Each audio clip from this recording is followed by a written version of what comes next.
కలిందేవిడి మా నాన్నగారు శంకావర్జున సీతారామ శాస్త్రి గారని ఉభయ భాషా ప్రవీణ శతావధాని. నాకు ఇలాంటి అలవాట్లు ఉన్నాయని ఆయనకి తెలియదండి పాపం. ఏది అదోసారి ఇలా ఇవ్వండి. మీ నాన్నగారు కూడా శతావధానండి? కాదండి, అలాంటి పండితులంటే నాకు చాలా గౌరవం. ఓహో, ఇలాంటి వాసన కొట్టే నోటితో వారి పాదాభివందనం చేసుకోలేం కదా. అయ్యో ఆయన ఇక్కడ లేరండి, అక్కడెక్కడో మా ఊర్లో ఉన్నారు. ఆయన అక్కడెక్కడెక్కడో ఉంటే మీరు ఇక్కడెక్కడెక్కడ ఎంత భయపడిపోతున్నారేంటి? ఆయన అక్కడెక్కడో ఉన్నా కూడా నా భార్య ఇక్కడిక్కడే ఉంది కదండి. దానికి తెలిస్తే ఆంధ్రదేశం అంతా తెలిసిపోయినట్టే. అయ్యో మీరు విశాలంగా కూర్చోండి, నేను అవతల సీట్ లో కూర్చో. పర్వాలేదులే అమ్మా, కూర్చో. ఆ అమ్మాయి విశాలంగా కూర్చోమంటే వద్దంటావేమిటి? నువ్వు అసలు ఒట్టి మనిషి కాదు, వెళ్ళి కూర్చోమ్మా. చెవులో దూదేది పెట్టుకున్నానండి.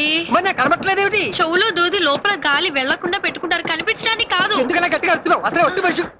మళ్ళీ వెళ్ళాల్సి వచ్చేటట్టు. తీసుకోండి. మీరుండండి, ఎవరైనా పెట్టా తెలుగు, నేను అనుభవిస్తున్నాను. వెళ్ళండి. అక్కడ వాటర్ ఉందో లేదో